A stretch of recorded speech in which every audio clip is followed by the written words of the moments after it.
나의 영적인 나이로 싸움에 나갈 수 있습니까? 는 질문인 바로 제목입니다.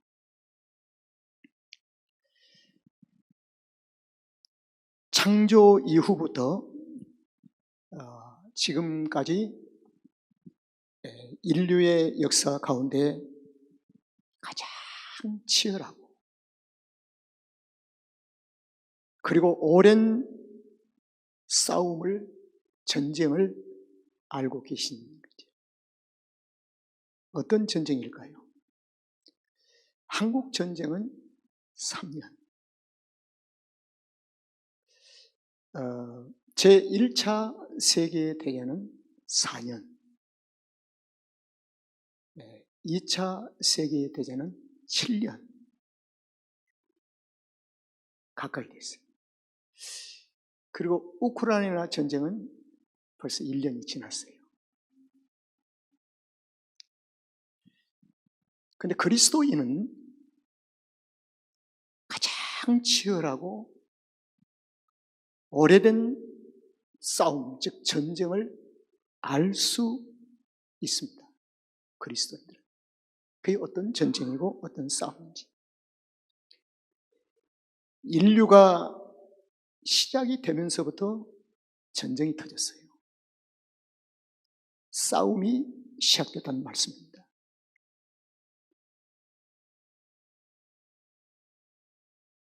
산발적으로 창조 이후부터 국지전이 아닌 지역적으로 싸움이 있다가 지금으로부터 2000년 전에 하나님의 의와 공의가 죄와 함께 맞붙어 싸운 곳이 있습니다. 그건 최종적인 싸움이었어요. 하나님의 의와 공의가 죄와 상대를 하고 싸우는 거예요. 그게 바로 십자가입니다. 그래서 십자가 위에서 마지막 싸움을 종결합니다. 그 싸움은 하나님께서 친히 일선에 싸우신 분께서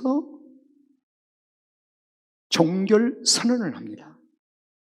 다 이루었다. 다 끝났다는 것입니다.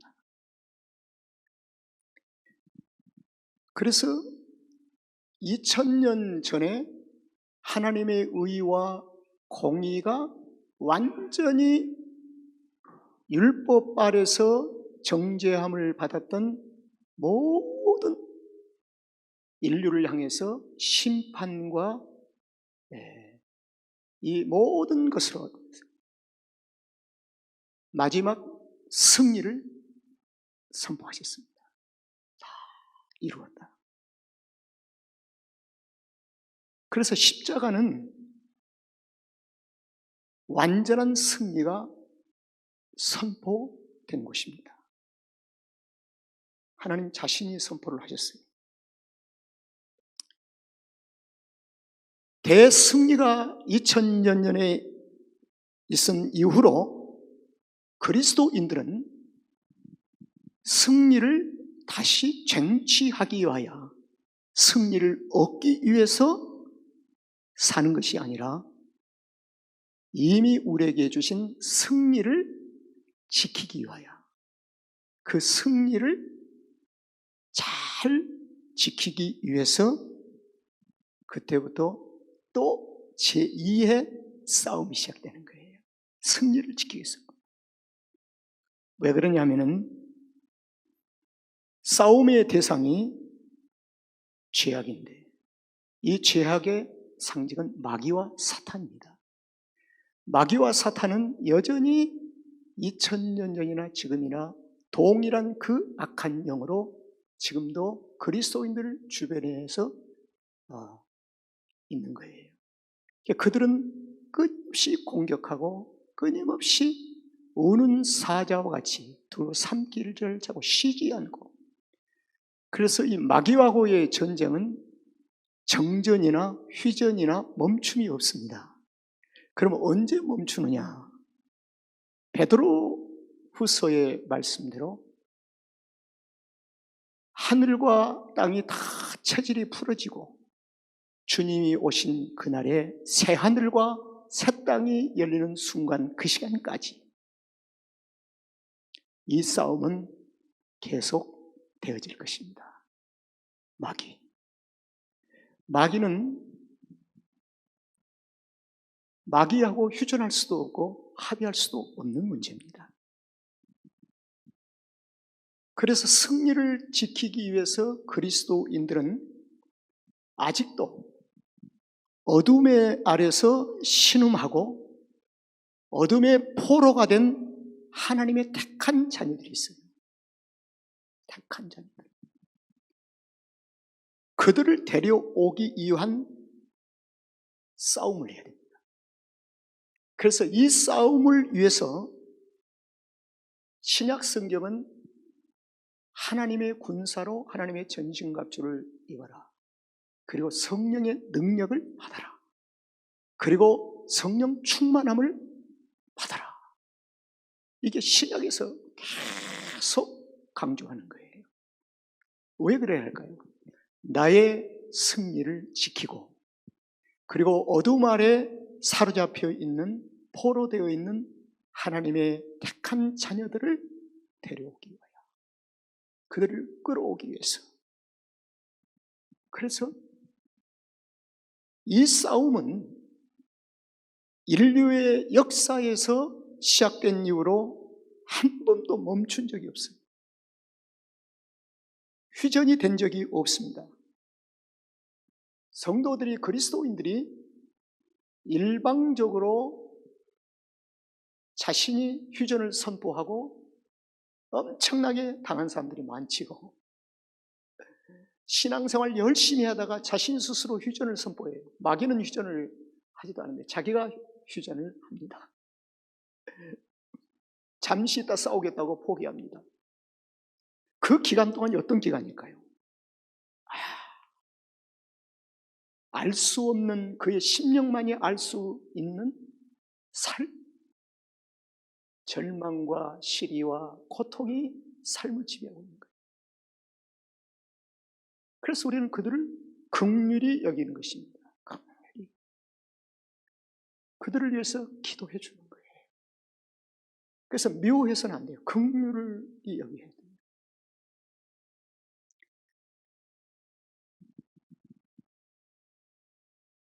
이 싸움의 이 적들을 향해서는 우리 싸움에 대한 대상이 누구인가를 베드로전서 5장에서 밝히건대 너희 대적 마귀가 우는 사자와 같이 두루 다니며 삼킬 자를 찾고 있다. 언제까지요? 지구가 체질이 풀어지고 온 우주가 체질이 풀어질 주님이 다시 오시는 그날까지 두루 찾고 있다는 것입니다. 그래서 그리스도인들은 이미 승리를 쟁취했기 때문에 이 승리를 지키지 못하면 마귀의 밥이 되어버리면 합니다. 마귀의 밥이 되다 보면, 마귀에 의해서 조종을 받다 보면 마귀에 의해서 다 튀어나오는 거예요. 마귀가 하는 행동을 그대로 하는 거예요. 사람의 그 본질이 문제가 아니라 마귀가 하는 행동을 그대로 하는 거예요. 저도 집에서 때로는 인상을 쓰면서 화를 막 내죠. 마귀가 하는 행동이잖아요. 주님이 하는 행동이 아니잖아요. 그러니까 우리는 얼마든지 승리를 지키는데 게을리해서는 절대로 안 된다는 것입니다. 승리를 지키도록 해야 돼요. 자, 계속되어지고 있는 이 싸움에 그러면 승리는 어디에서만이 있을 수 있는지를 지난 주일에 찾았습니다. 따라합시다. 광야에 세워진 십자가. 우리가 살고 있는 것이 광야잖아요. 광야에 세워진 십자가에서만 유일하게 승리를 쟁취했어요, 우리가. 그 십자가 외에는 승리가 아닙니다. 그래서 우리는 광야에서 유일하게 갈 수 있는 곳, 우리가 승리를 지킬 수 있는 곳, 승리할 수 있는 곳이 있다고 한다면 유일하게 십자가입니다. 그런데 십자가를 풀어서 한 요절로 우리에게 소개하고 있는 것이 있습니다. 마태복음 6장 33절의 말씀이에요. 우리 다 같이 한번 읽어보실까요? 시작. 너희는 먼저 그의 나라와 그의 의를 구하라. 거기까지만. 너희는 먼저 그의 나라와 그의 의를 뭐요? 구하라. 이 말은 찾으라, 가까이 가라, 그리고 소유하라. 그러면 그의 나라와 그의 의가 유일하게 완성된 곳이 어디예요? 십자가예요. 나의 공로로, 나의 의로, 나의 윤리와 도덕적인 정직함으로 이루어진 것이 아닙니다. 모든 창조 이래 타락한 아담과 하와의 후손들에게는 유일하게 그의 나라와 그의 의가 완성되어지고 이루어진 것이 어디냐 하면 십자가입니다. 십자가예요. 하나님께서 하나뿐이 없는 독생자 예수 그리스도를 이 땅에 보내셔서 하나님의 공의와 하나님의 의를 완전히 충족시키시기 위하여 아들을 보내셨어요. 그래서 예수님이 율법 아래 있는 우리, 사망 아래 있는 우리, 죄 아래 신음하고 있는 우리의 모든 죄를 그분에게 감당케 하심으로 하나님의 요구인 그의 나라와 공의를, 의를 완성하시기 위하여 그분이 십자가에서 율법 아래 사망의 모든 죄를 다 짊어지시고 대신 죽으신 거예요. 죽으심으로 하나님의 의와 나라와 공의가 유일하게 십자가 위에서 성취되고 완성되었습니다. 바로 그곳에서 저와 여러분이 구원받은 줄로 믿습니다. 바로 그곳에서 우리는 승리를 안게 됐어요. 승리의 비밀이 십자가 위에 있습니다. 승리를 유지하기를 원하십니까? 승리를 지키기를 원하십니까? 십자가를 구해야 합니다. 십자가를 찾아가야 돼요. 그래서 하나님께서는 광야에 십자가를 세우신 거예요. 그 십자가는 무엇이었습니까? 광야에 장대에 노뱀을 달아 높이 매달려라. 그리고 거기 봅니다.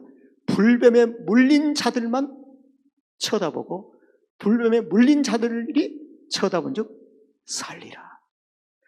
불뱀에 물렸다는 이 말은 사망의 쏘움을 받았다는 것입니다. 죄 아래 있는 모든 인류는 사망 아래 사망의 쏘임을 받았습니다. 우리는 죄인입니다. 사망의 그늘 아래 있습니다. 그렇기 때문에 불뱀에 물린 자들만 바라보아라. 그래서 그리스도인들은 십자가에서 태어났고 십자가에서 광야 길을 우리가 갈 수 있는 길을 볼 수 있는 것입니다. 십자가만이 유일하게 새하늘과 새 땅인 천국으로 들어가며 광야를 마칠 수 있는 유일한 길입니다. 아멘? 너무 중요하잖아요. 그래서 그리스도인의 태어남 시작으로부터 마칠 때까지 이 땅에서 광야는 날마다 그리스도의 십자가를 쳐다보고 바라보며 사는 것이 승리를 유지하는 길이요. 그리고 사망 아래 신음하고 있는 하나님의 택한 자녀들을 싸워서 그들을 데려다가 십자가 앞으로 데려올 수 있는 유일한 삶입니다. 구약의 희생 제사는 예수님의 십자가에서 성취가 되었습니다. 희생 제사는 예수님입니다. 희생이 되었다. 십자가에서 희생이 되신 거예요. 그래서 광야에 세워진 그 장대에 달린 노뼈 높이 달린 것은 오실 메시아를 예표합니다. 십자가를 예표하는 거예요. 그런데 광야에 세워진 십자가를 하나님이 세우시고 십자가의 삶을 아주 간단하게 삶을 요구했습니다. 복잡하게 요구하지 않았어요. 따라합시다. 그것을 보면 살리라. 너무 간단하잖아요. 그것을 보면 살리라. 조금 한 단계 더 나가서 쳐다본 자는 살리라. 보는 것과 쳐다보는 것이 그렇게 어렵습니까? 십자가에서 태어난 그리스도인들은 우리의 이 땅의 남은 생애는 십자가를 보면서 십자가를 쳐다볼 때 거기에 생명이 있는 줄로 믿습니다. 생명을 받을 수 있다는 거예요. 광야는 하나님의 자녀들의 목적지가 아닙니다. 우리의 목적지는 언약의 땅입니다. 약속의 땅이에요. 광야에서는 약속에 하신 그 땅을 온전히 우리가 누리기 위해서 준비하는 훈련장이라는 거예요. 훈련장. 이 땅의 삶이 훈련장입니다. 훈련장은 훈련받는 사람을 군인이라고 얘기를 합니다. 군인. 그래서 오늘 민수기 시장은 군인 모집하는 거예요. 모병하는 거예요. 징집하는 거예요. 민수기 1장이. 그런데 그 징집의 대상이 누구냐 하는 이 문제를 오늘 말씀드리고 마치려고 합니다. 그리고 과연 나는 지금 징집받을 만한 사람인가?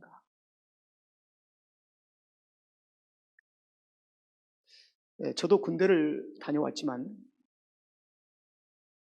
군인에는 세 가지 종류의 군인으로 나눈답니다. 하나는 싸울 수 있는 훈련되어진 군인. 하나는 어느 날 갑자기 부상당하여 병원에 후송되어져 있는 군인. 그리고 한 군인은 군대 생활이 너무 힘들어서 탈영한 군인. 오늘 그리스도인들의 생애를 보면 이 세 가지가 종종 발견되어진다는 점에 놀랍습니다.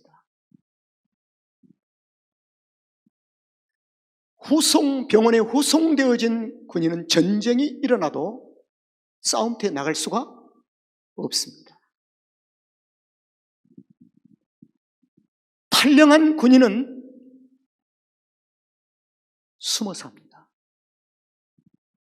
제가 대구에서 군 생활을 할 때 우리 군대 안에는 헌병대에 탈영병을 가두는 군인들의 규율을 위반하는 사람들을 가두는 군인 헌병대 교도소가 있었어요. 저는 일주일에 한 번 그곳에 가서 복음을 전했습니다. 교회에서 사역을 했기 때문에. 그들은 아무것도 할 수 없어요. 묶여버렸어요. 그리고 대구에는 의무사령부와 의무학교가 있어요. 의무학교. 거기는 또 군병원이 있습니다. 후송대가. 그건 싸울 수가 없어요. 오늘 제가 민수기를 들어가면서 잠시 생각하고 고민했던 것은 탈영병도 아니라 후송되어진 병원에 있는 군인도 아니라 지금 하나님 앞에 부르심을 받고 싸움터에 나갈 수 있는 건강한 하나님의 군사를 만들기 위하여 오늘도 저와 여러분이 함께 이 자리에 있는 것입니다.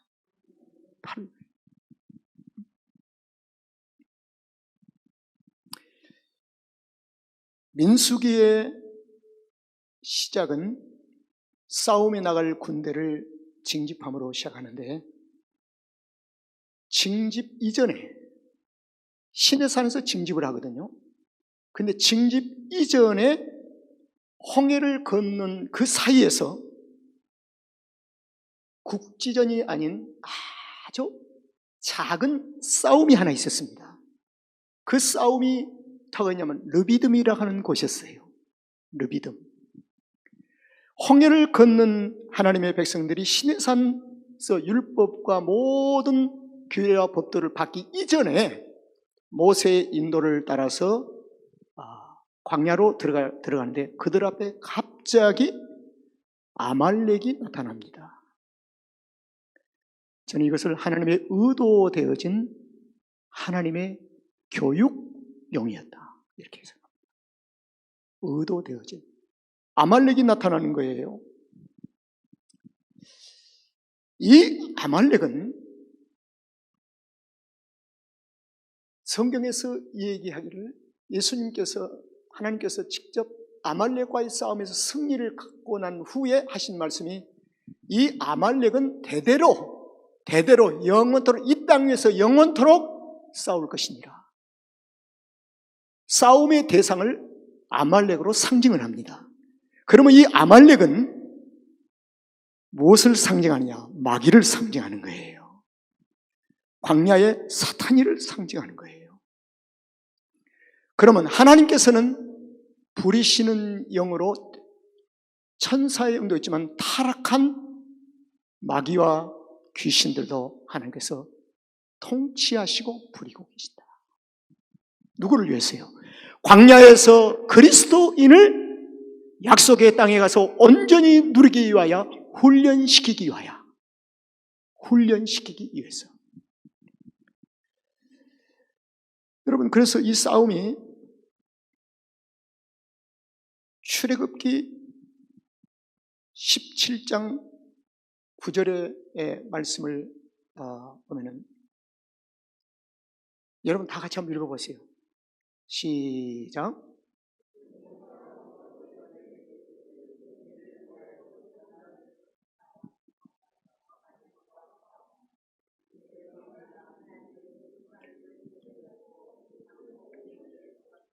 아유, 고맙습니다. 네, 잘 읽어주셔서. 여기에서 우리가 중요하게 바라봐야 할 이 싸움은 모세, 아론, 훌, 그 다음에 누구예요? 여호수아. 그 다음에 9절에서 우리가 놓치지 말아야 할 부분이 있습니다. 우리를 위하여 누구를 택했다고요? 사람들을 택하여. 여기는 군사를 징집했다는 말이 아닙니다. 사람들을 택했다. 군사라고 하는 이 말, 싸움에 나가서 싸움할 만한 사람을 호칭할 때는 민수기 1장에서부터 시작이 되는 겁니다. 여기는 사람들을 택했다는 것입니다. 누가요? 여호수아가. 아주 중요한 의미를 담고 있는데, 이 싸움이 모세와 아론과 훌이 높은 산에 올라가고, 여호수아는 모세의 시종으로 등장이 되는 거죠. 그래서 여호수아가 사람들을 모아서, 작은 수를 모아서 아말렉과 싸우기 위해서 나갑니다. 이 싸움이 어떤 싸움이었지요? 하나님의 지팡이를 손에 잡고 모세가 손을 높이 들면 누가 이기고요? 이스라엘이 이기고. 따라합시다. 이스라엘이 이기고. 이 손을 내리면 누가 이기고요? 세상이 이기고. 그럼 이 손을 들고 내리는 것이 무엇을 의미하는가? 무엇을 의미하는가? 그래서 이 부분을 신약 성경과 구약 성경에서 이 의미를 정확하게 제시한 것이 뭐냐면, 손을 드는 행위는 믿음의 행위다. 손을 내리는 행위는 왜 믿음이 없느냐? 믿음이 없는 행위이다. 그래서 여호수아가 아말렉과 사람들에서 싸우는데 여호수아의 능력도 아니요, 여호수아의 용맹성도 아니라 모세가 손을 높이 들 때 이겼으니, 이 싸움은 종합을 하면 믿음으로 싸워야 할 싸움이다. 할렐루야. 믿음으로 싸워야 할 싸움임을 여기서 우리에게 보여주는 거예요. 자, 그러면 저와 여러분에게는 농학선생인 율법이 내게 신홍기 너는 죄인이야, 그렇게 선언을 했습니다. 그런데 어느 날 갑자기 내가 죄인 줄 모르고 살아왔는데 하나님의 은혜가 잔잔하게 내 삶 속에 밀려 들어오는 거예요. 죄인? 그리고 율법은 이렇게 얘기를 합니다. 죄인은 사망이야. 내게 사망이 있어? 그러면 이 사망을 어떻게 해결할까? 그때 하나님의 은혜가 더 가까이 나의 삶을 묶어옵니다. 그리고 나를 이끌어갑니다. 어디로 이끌어가요? 십자가 앞으로. 그리고 십자가 앞으로 이끌더니 십자가를 쳐다보아라. 하나님의 은혜로 쳐다봅니다. 그 순간에 십자가에 못 박히신 예수님이 죄인된 나를 위해서 십자가에 죽으심을 믿게 되었으니 주는 그리스도시요 살아계신 하나님의 아들이십니다. 바여나 시몬아 참 잘하였다. 네게 구원이 임했느니라. 구원을 받았느니라. 그래서 율법 아래 사망의 선고를 받고 사망이라는 사실이 문득문득 생각나게 하신 분이 성령님이요, 그리고 나를 이끄셔서 십자가 앞에까지 끌으시더니 십자가에 못 박히신 저분이 네의 죄를 위해서 죽으심을 믿느냐? 그때 믿음의 문을 활짝 열어주셨으니, 믿음을 선물로 주셨으니 우리가 믿음으로 말미암아 구원받은 줄로 믿습니다. 그래서 믿음이 없이는 하나님을 기쁘시게 하지 못하나니 믿음이 없이는 십자가를 가까이 갈 수가 없다는 것입니다. 그래서 홍해를 건너면서 시내산 이전에 중간에서 르비딤에서 이 싸움은 믿음으로 십자가의 광야에 세워진 십자가를 향해서 찾아가도록 인도하는 유일한 삶의 선물입니다. 믿음.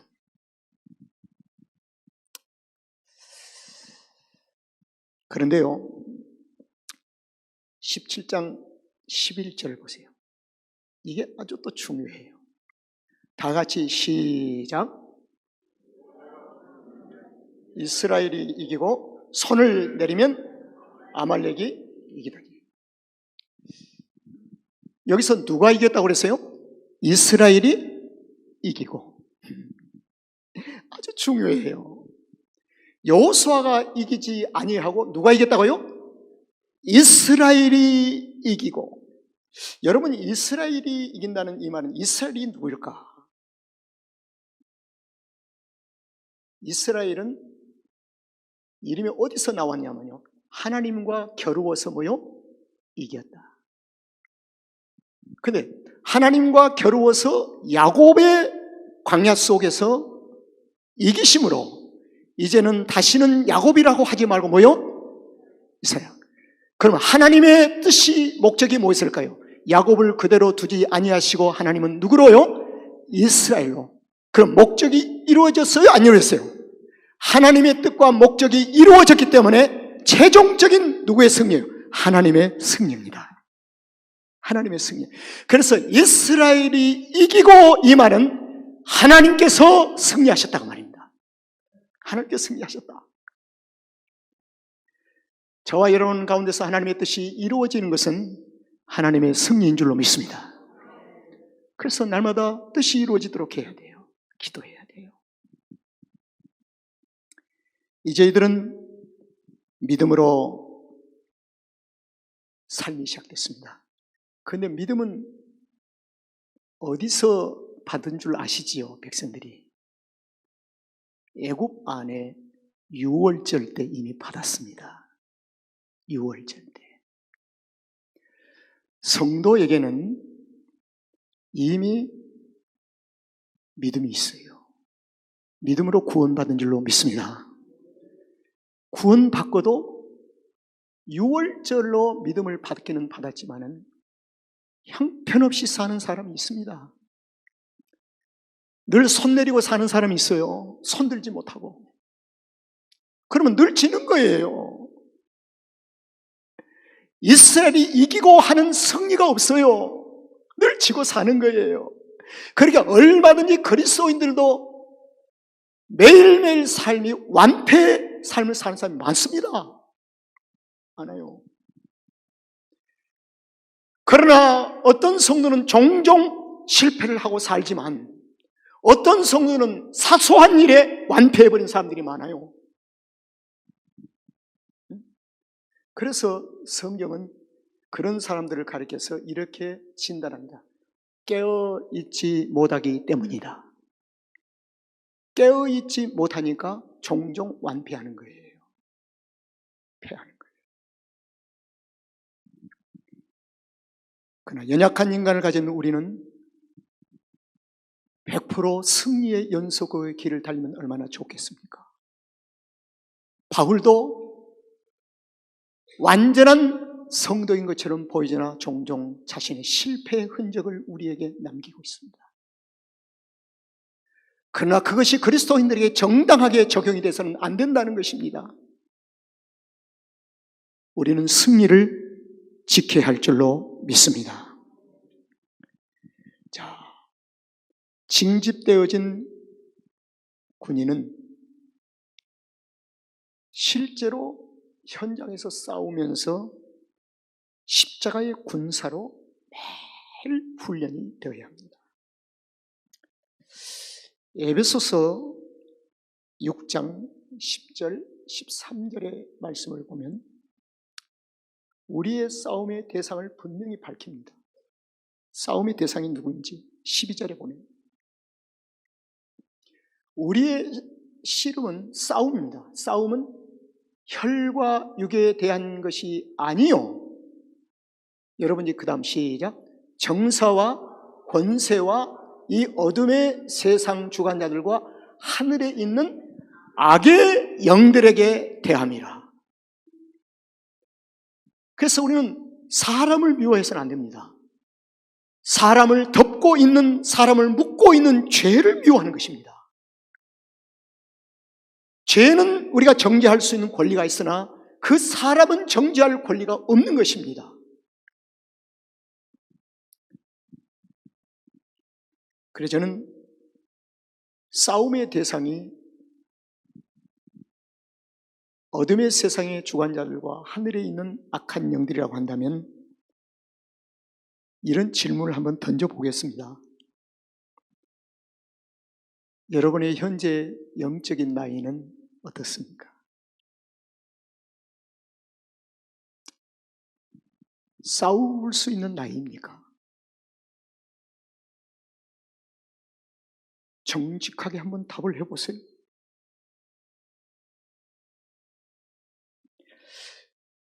민수기 1장 3절을 보면은 이스라엘 중에 20세 이상으로 싸움에 나갈 만한 자를 모집하는 것입니다. 20세 이상 된 자, 이것은 단순히 신체적인 나이를 말할까요? 성경에서 요구하는 것은 영적인 나이를 말할까요? 만약에 신체적인 나이로 국한을 시킨다면 율법에서 벗어나지를 못하는 것입니다. 이건 영적인 나이로 해석이 돼야 돼요. 왜? 신약 성경은 끊임없이 그리스도인 되고 난 후에 우리 생애를 마칠 때까지, 호흡이 끊기는 그날까지 하나님의 나라의 부르심을 응답하며 살라고 가르치고 있기 때문에, 그래서 저와 여러분에게 큰 도전을 하고 싶습니다. 아이고, 이 내 나이에 뭐 하겠습니까? 내 몸 하나도 간수하기 힘든데요. 이 말이 과연 성경적일까? 이 말씀이 나의 삶을 포기하는 것인가? 포기하는 말이죠, 그게요. 포기하는 말이에요. 징집될 수 있는 무리 가운데 있으려면 구약과 신약이 동시에 선포하는 말씀이 있습니다. 구약에서. 그래서 구약성도 신약성도 동시에 이것을 자신의 신앙으로 밝혀야 합니다. 하박국. 제가 그래서 일부러 신약과 구약을 동시에 한 화면으로 띄우도록 요구를 했습니다. 하박국 2장 4절은 구약입니다. 로마서 1장 17절은 신약입니다. 동시에 이 두 여절을 구약과 신약의 성도들이 동시에 합창으로 선포하고 고백하는 것입니다. 보라, 그의 마음은 그냥 뭐죠? 교만하며. 그리스도인들은 이 땅에서 군복무를 언제까지 해야 돼요? 예? 죽을 때까지, 생애를 마칠 때까지 해야 할 줄로 믿습니다. 지금요, 내가 생명이 떠나기 전에 나 이제 군복무 그만할래요 하면 군인 중에 무슨 군인이라고요? 탈영군이네요. 탈영병이 돼요.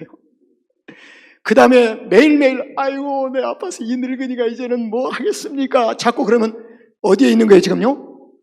후성병원에 있는 거예요. 응? 그러니까 교회가 후성병원의 숫자가 더 많거나 탈영한 군인이 많으면 교회가 하나님 나라를 이룰 수가 없어요. 우리 교인들은 다시는 아이고 리야 내가 무슨 일을 하겠습니까? 어떤 분이 그래요. 아이고 이젠 주님 부르신 날까지 기다려야죠. 그러면 내가 이렇게 한번 얘기를 해주고 싶어요. 그럼 오늘 밤 불러가도록 기도해 드릴까요? 그러면 또 난리가 나요. 난리가 나. 응?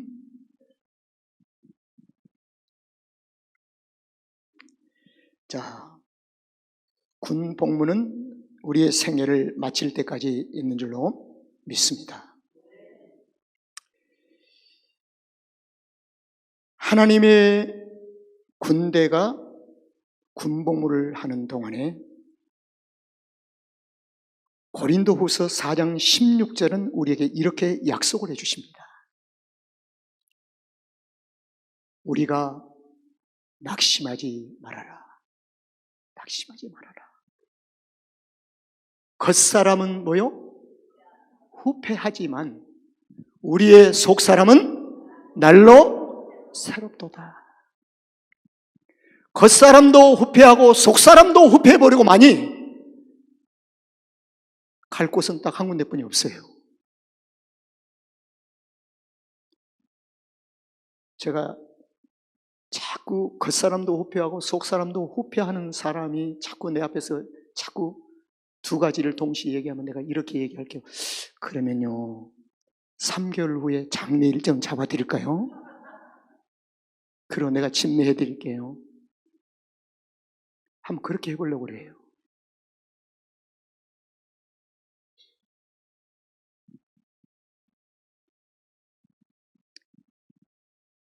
속은 날마다 새롭도다.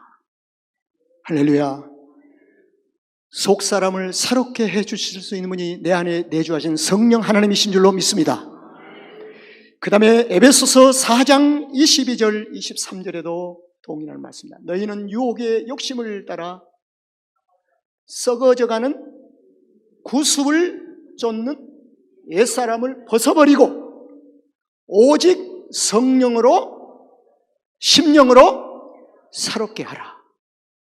오직 심령으로 새롭게 하라. 이제 영적인 나이를 여러분들이 이제 계산하세요. 자, 따라합시다. 나는 이제 갓 20세 넘은 사람이다. 이렇게 자기의 영적인 나이를 분명히 밝혀야 돼요. 영적인 나이를. 이 말씀을 본문을 통해서 종결을 하겠습니다. 자, 하나님께서 징집하는 기준을 몇 가지 정리해 드리고 말씀드리겠습니다. 2절 말씀입니다. 회막에서 징집을 합니다.